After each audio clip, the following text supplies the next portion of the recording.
présence de la CARICOM, de représentants des Nations Unies et de plus de 20 pays différents. Je pense que c'est très important. Vous savez, jusqu'alors, les Afro-Américains menaient à la fois le débat et toute la problématique des réparations en ordre très dispersé. Très dispersé. J'ai vécu ça à Paris avec eux. J'ai vu qu'effectivement, même à l'intérieur, par exemple, de Nkoboa, il y avait une tendance très dure, une tendance effectivement, une tendance fauconne et une tendance plus souple.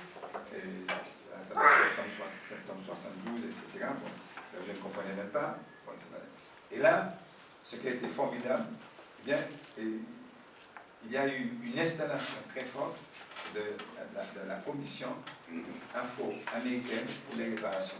C'est-à-dire que toutes les assemblées, ça dure, ils ont fait une immense réunion, et je pense à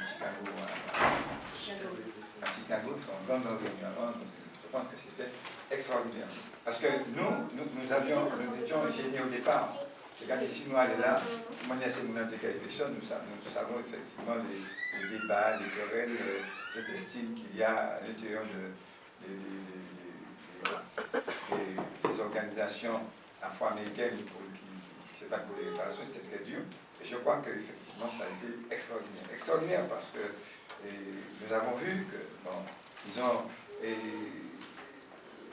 rendu gloire à John Cognon.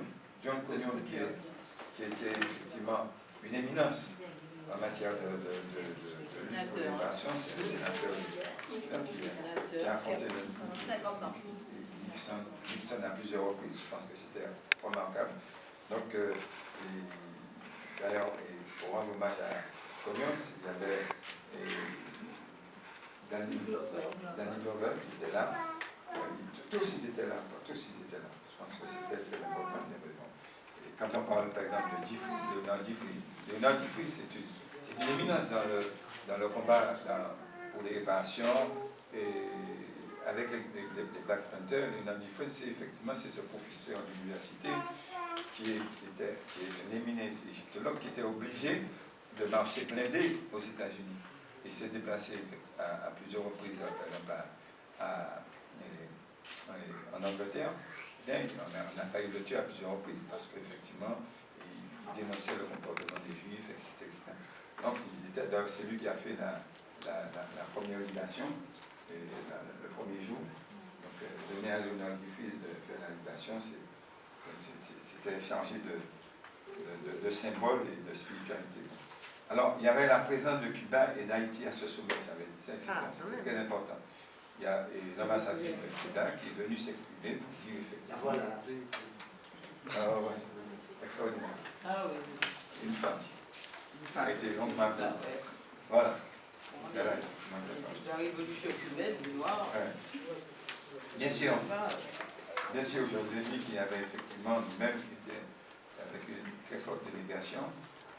Mais nous représentions non pas seulement la Martinique, la Guadeloupe, la Guyane, l'Île-de-France, l'Île-de-France, je l'ai déjà dit. Bon. Alors, ce qui est important, parmi les points forts dégagés, alors, il y a la constitution d'un mouvement mondial global pour les réparations. Les comités pour les réparations seront créés à partir de... C'est très important. Alors, il a été dit que, puisque le crime contre l'humanité qui nous concerne a été un crime global, donc il faut une stratégie globale. Et ça, c'est très important. Nous ramène un combat de façon dispersée ici.